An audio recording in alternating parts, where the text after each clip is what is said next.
যত্ন করে রাখলে সব কিছুই সুন্দর থাকে, সেটা জিনিসপত্রই হোক বা সম্পর্ক।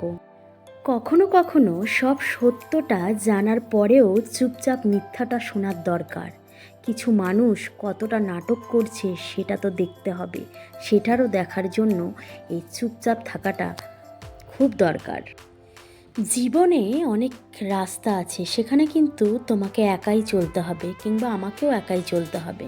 আমরা যখন চলার পথ তৈরি করি, মানে লক্ষ্যে পৌঁছানোর পথ তৈরি করি, তখন কিন্তু কেউ আমাদের পেছনে যায় না। হ্যাঁ, বাবা মা পেছন থেকে সবসময় সাহায্য করে, কিন্তু পথটা তোমাকে নিতান্তই কিন্তু একাই পার করতে হবে।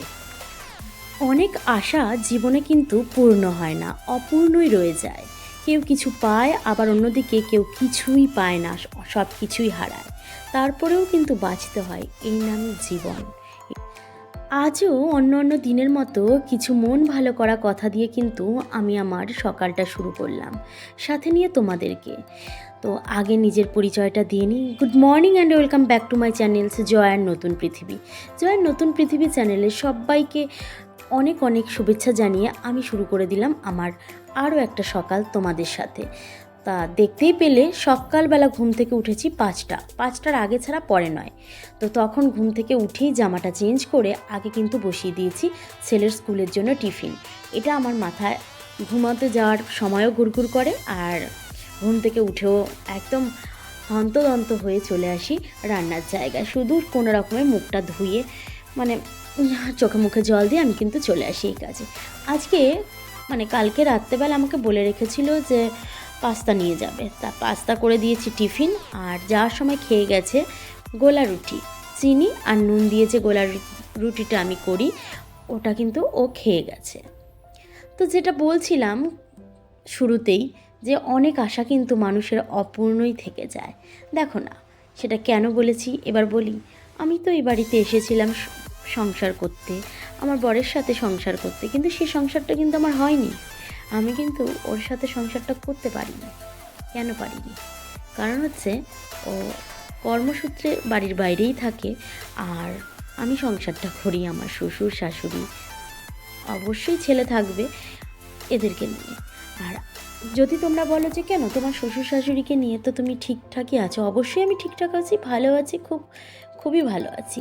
কিন্তু সবাইকে যখন দেখি যে বরের সাথে সংসার করছে, তখন কিন্তু আমারও ইচ্ছে হয় যদি ও বাড়িতে থাকতো তাহলে এইগুলো হতো। এই সকালবেলা ঘুম থেকে উঠেই অফিসের জন্য রেডি, আগে কিন্তু তাই করতাম। যখন নতুন নতুন বিয়ে হয়েছে, সকালবেলা ঘুম থেকে উঠে অফিস যাবে, তার জন্য কিন্তু সকালবেলা কি খেয়ে যাবে, কি টিফিন নিয়ে যাবে, ওর জামা কাপড়গুলো ধুতে হবে, ওইগুলো তখন মনে হতো ইস, রোজ রোজ এগুলো করতে হয়, ওগুলো একটা ঝক্কি। কিন্তু এখন ওই ব্যাপারগুলো অনেক অনেক অনেক মিস করি আমি। তো কিছু করার নেই, আজকাল যা দিনকাল পড়েছে। আর আমার বর যেহেতু সরকারি চাকরি করে না, আর প্রাইভেট ফার্মে চাকরি করে, কিন্তু ভালো কাজ করে, এটা বলতে পারি। তো ওই জন্য ওর তো তেমন ছুটি ছাটা পায় না, ইঞ্জিনিয়ারদের অত ছুটি হয় না, তাই জন্য তেমনভাবে কিন্তু আসতেও পারে। আর এই দুঃখটা নিয়ে কিন্তু আমাদের দুজনের বয়সটাও বেড়ে চলেছে। তো যেই সময় ওর সময় হবে, সেই সময় হবে হয়তো বা আমার আর ইচ্ছে করবে না। তো আমার মতো কে কে আছো বলো তো, যে আমাকে শুনছো? তোমাদের মধ্যে কি কেউ কেউ আছো আমার মতো এখন দুঃখ বিলাসী? তো যাই হোক, দুঃখ হলেও ওই ওয়েট করে থাকি, সপ্তাহে তো আসবে বাড়িতে, তাই না? তো আমার মতো কিন্তু অনেকে ওয়েট করে থাকে। তো যাই হোক, বলে নিলাম যেটুকু মনের কথা ছিল। খারাপ যে সব সময় লাগে তা নয়, কারণ দেখো, সবাই সব দিকে সুখী হতে পারে না। সবাই, কেউ কেউ বরের সাথে সুখী হয়, কেউ কেউ শ্বশুর শাশুড়ির সাথে সুখী হয়। আমি অবশ্যই আমার বরের সাথে সুখী, কিন্তু আমার শ্বশুর শাশুড়ি আরও আরও অনেক ভালো মনের মানুষ। ওই জন্যই কিন্তু আমার বর ওদের কাছে আমাদের দুজনকে রেখে যেতে সাহস পেয়েছে। কারণ কি, আমি কিন্তু আমার বরের থেকে ওদের কাছে এখন প্রিয় হয়ে উঠেছি। তো প্রিয় কখনো সন্তানের থেকে অন্য কেউ হতে পারে না, কিন্তু আমাকে কিন্তু ওরা ওই জায়গাটা দিয়েছে। ওরা আমাকে অনেক ভালোবাসে বলেই কিন্তু আজকে আমি এখানে থাকতে পারছি। অনেক হলো নিজের কথা, এইবারে তোমরা একটা জিনিস লক্ষ্য করেছিলে আমার কথা শুনতে শুনতে? অনেকে আবার হয়তো সাউন্ড দিয়ে অন্যদিকে চলে গেছো, যদি দেখে থাকো তাহলে বলি, রান্নাঘরটা কী সুন্দর না ম্যাজিকের সাহায্যে আমি টুম করে ভালো করে দিলাম। এমন ম্যাজিকের সাহায্যে যদি ঘর বাড়ি সুন্দর করে করা যেত তাহলে কত ভালো লাগতো বলো। আর বাসনগুলো দেখেছো কত তাড়াতাড়ি করে আমি গুছিয়ে নিয়েছিলাম। তারপরে নিজের ঘরে এসে আজকে দেখিয়ে দিলাম কি করে ওই কাচের জানালাটার ওইখানটা আমি পর্দাটা দিই। ওইভাবে দুপাশে দুটো ছোট্ট করে পিন পেরেকগুলো আছে না, ওইগুলো লাগিয়ে নিয়েছি, ওর মধ্যে শুধু গুজে দিই ওই শতরঞ্জিটা। তো তারপরে তার উপর দিয়ে পর্দা দিই। পর্দাগুলো আমি অবশ্যই চেঞ্জ করব। এই গরমকালে ওই পর্দা নেওয়াটা একদমই উচিত করিনি, অনেকটা পাতলা। তো ভাবছি দুপাশে ভারী দিয়ে মাঝখানে একটা যে কোনো কালারের দিয়ে দেব। আচ্ছা, দুপাশে আকাশি কালার দিলে মাঝখানে কোন কালারটা যাবে বলো তো? এখানে পিঙ্ক আছে, ব্লু আছে, আর আছে হোয়াইট। তোমরা একটু বলে দিয়ে তো মাঝখানে কোন কালারটা দেবো, তাহলে সেটাই আমি দেব, কারণ খুব প্রবলেম হয় দুপুরবেলার দিকে। তো দেখো আমি কিন্তু আমার ড্রেসিং টেবিলটাকেও পরিষ্কার করে নিলাম। ড্রেসিং টেবিল তো সব মেয়েদেরই একটা মানে ভালো লাগার জায়গা, তাই না? তো আমারও কিন্তু খুব ভালো লাগার জায়গা। তো বাবাকে কিন্তু আমি বলিনি জানো বিয়ের আগে যে আমাকে একটা ড্রেসিং টেবিল দিয়ে হতো। উনি জানে যে ওনার মেয়ে কিন্তু হেভি সাজুগুজু করতে পছন্দ করতো আগে, আর এখন ওনার মেয়ে টাইম পায় না, তাই জন্য বাদ দিয়ে দিয়েছে। আর এবারে মানি প্ল্যান্টগুলোকে তো একটু যত্ন করতে হবে, কারণ আমার ঘরে এসে সে কিন্তু ওর সতেজতাটা ধরেই রেখেছে। যেমন ছিল মাটির নিচে শিকড়, তেমনি কিন্তু জলের নিচেও কিন্তু শিকড়টা মানে ওইভাবেই রয়েছে। আর শিকড় আমার এখানে আরও গজিয়েছে। আর একটা কথা বলতে, আর পাতাগুলো একই রকম রয়েছে প্রথম দিন থেকে। ওই জন্য ভাবছি এত বড় পাতা, একে তো ফু দিলে উড়বে না ধুলোগুলো। ওকে আমি ভালো করে ওই জল ন্যাকড়া করে ওটা দিয়ে ভালো করে মুছে দিচ্ছি, তাহলে করে পাতাগুলো চকচক করবে। আমি ভাবছিলাম একটু সর্ষের তেল দিয়ে দেবো, কি বোকামি করছিলাম। তা সর্ষের তেল দিলে হয় নাকি? এর মধ্যে সর্ষের তেল দিলে পরে ধুলোবালিগুলো আটকে থাকবে, ওই জন্য ওই প্ল্যান চেঞ্জ করলাম। এবারে এগুলোর জায়গায় এগুলোকে রেখে দেব। আর এই জায়গাটায় ভাবছি কি একটা সুন্দর করে ডেকোরেশন করব। ওই মেঝের ওপরে রাখলে পরে কেমন একটা লাগে দেখতে, ওই জন্য। দেখো আমার কিন্তু কাজের শেষ নেই, যতই 5টায় উঠি না কেন, তবে খুব তাড়াতাড়ি শেষ হয়ে যাবে আমার কাজগুলো অবশ্যই, কারণ আমি একদম কাজের ফাঁকে রেস্ট করি না, আমি পরে একেবারে রেস্ট করি।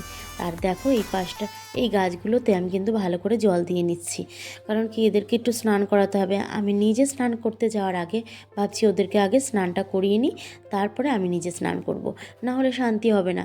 এখানে যেহেতু তুলসী গাছ আছে আমার, স্নান করে যখন পুজো দিতে আসবো তখন কিন্তু ওরাই আমার দিকে তাকিয়ে থাকবে যে আমাকে তো জল দিলে না, আমাকে তো জল দিলে না, তখন তাই জন্যই আমি কিন্তু এবারে একটা কাজ করব। কাজটা কি জানো? সেদিন যে 2 দিন আগে যে গ্ল্যাডিউলাসের শিকড় না, ওই পেঁয়াজের মতো অংশগুলো তুলে রেখেছিলাম, ওইগুলোকে আমার আর বালিতে চাপা দেওয়া হয়নি। এইখানে যেহেতু অল্প একটু আছে বালির পরিমাণ, তাই জন্য আমাকে এটাকে একটা বুদ্ধি করতে হবে, বালিগুলোকে ঢালতে হবে নিচে, ঢেলে তার মধ্যে এগুলো দিয়ে তারপরে বালি চাপা দিতে হবে, তাহলে আমার কাজটা পরিপূর্ণতা পাবে। এবার দেখি, এটাকে কোনো দিন আমি এই সিস্টেম করিনি, এবছরই প্রথম করলাম, দেখা যাক কি হয়।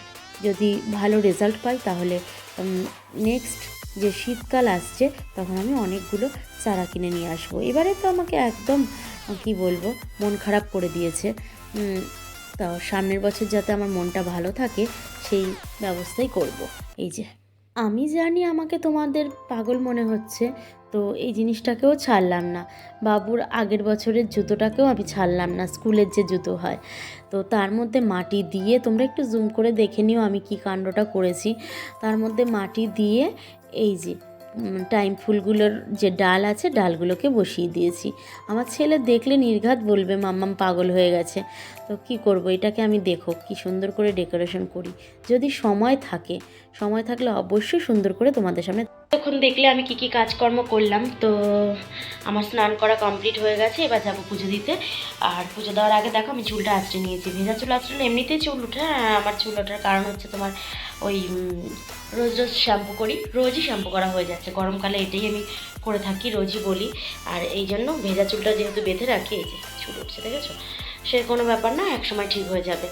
তো যাই পুজো দিয়ে আসি। আর ঠাকুরের বাসন মাজা হয়ে গেছে সকালবেলা উঠে, কিন্তু ঠাকুর ঘরটা মোছা হয়নি এখন ঠাকুর ঘর মুছবো, তারপরে পুজো দেবো। আর এখন তো দিনের বেলার এই যে দেরি করে পুজো দিচ্ছি, 9:30 10টায় পুজো দিচ্ছি, আর ঠাকুরের বাসনটা আর আমার মাজা হয়ে পড়ে না, যেমন ছাদে যেতে হয় ঠাকুরের বাসন মাজতে। তো কোনো দিন আবার নিচেও নিয়ে আসি বাসন মাজার সাবানটা। তো যা রোদের মধ্যে আর মাজতে ইচ্ছা করে না, তাই জন্য সকালবেলা উঠে জামা কাপড় চেঞ্জ করে মেজে নিই। তাহলে চলো আর কথা বাড়াবো না, এবার যাই। তো সকালের পর সেই সন্ধেবেলা তোমাদের সামনে আমি এসে হাজির। আজ ছিল আমার দাদু মানে আমার দাদু শ্বশুরের মৃত্যু তারিখ। তো অনেক বছর আগে আজকের দিনে দাদু মারা গেছে, তাই দাদুর ফটোর সামনে আমরা 5 রকমের মিষ্টি, মালা এই সমস্ত জিনিস দিয়ে দাদুকে সংবর্ধনা জানিয়েছি। আর দাদুর প্রতি অনেক অনেক শ্রদ্ধা জ্ঞাপন করেছি। তারপরে চলে এসেছি আমার গাছে জল দিতে, কারণ গাছে তো আমার জল দেওয়া হয়নি, তাই জন্য গাছে চলে এসেছি জল দিতে। অন্ধকারের মধ্যেই দিচ্ছি, আর বাবু এসেছিল আমার সাথে। চলে এলাম, সমস্ত কাজ কমপ্লিট করে আমি চলে এলাম। ঘুমানোর জন্য এসেছি, কিন্তু এখন ঘুমাবো না, একটু পরে ঘুমাবো। এখন বাজে তোমার 11:04। ও ঘুমোতে একটু দেরি হবে, কারণ আমার কাজ বাকি রয়েছে। জানোই তো আমাদের মতো ক্রিয়েটারদের যে কাজটা করতে হয়, অনেকে দুপুরবেলা বসে বসে করে, কিন্তু আমি রাত্রেবেলায় করে থাকি। তো যাই হোক, আজকের ভিডিওটা কেমন হয়েছে তোমরা সবাই জানিও। আর আজকে না মাথায় চুলে তেল দিয়েছি একটু আগে, জানো তো, মানে ভালো লাগছে না চুল। আর তো একেতে আমার চুল তো কোকড়ানো চুল, তার মধ্যে তেল দিই না অনেক দিন মানে তেল যে কদিন দিয়েছি সেটা আমার মনেই থাকা। আমার ছেলে ওর বাবার জামা পরেছে, মানে ওর সব জামা টাইট লাগে, ওই জন্য বাবার জামাটাকে ও বেছে নিয়েছে, ওর বাবাকেও দেখিয়েছে, মানে ঠিক আছে, জামা না সরি গেঞ্জি। তো ঠিক আছে, আজকের মতো এই পর্যন্তই। আমার ভিডিও তোমাদের কেমন লাগলো অবশ্যই জানিও। আর নতুন যদি কেউ এসে থাকো তাহলে অবশ্যই সাবস্ক্রাইব করো যদি ভালো লাগে, আর না ভালো লাগলে থাক। আজকের দিনটা দেখেছো তার জন্য অনেক অনেক অনেক ধন্যবাদ। আর ঠিক আছে, আর যারা লাইক দিতে ভুলে গেছো লাইক দিয়ে দিও। আর আজকের মতো এই পর্যন্তই, আবার দেখা হবে অন্য একটা ভিডিওর সাথে। ততক্ষণের জন্য টাটা।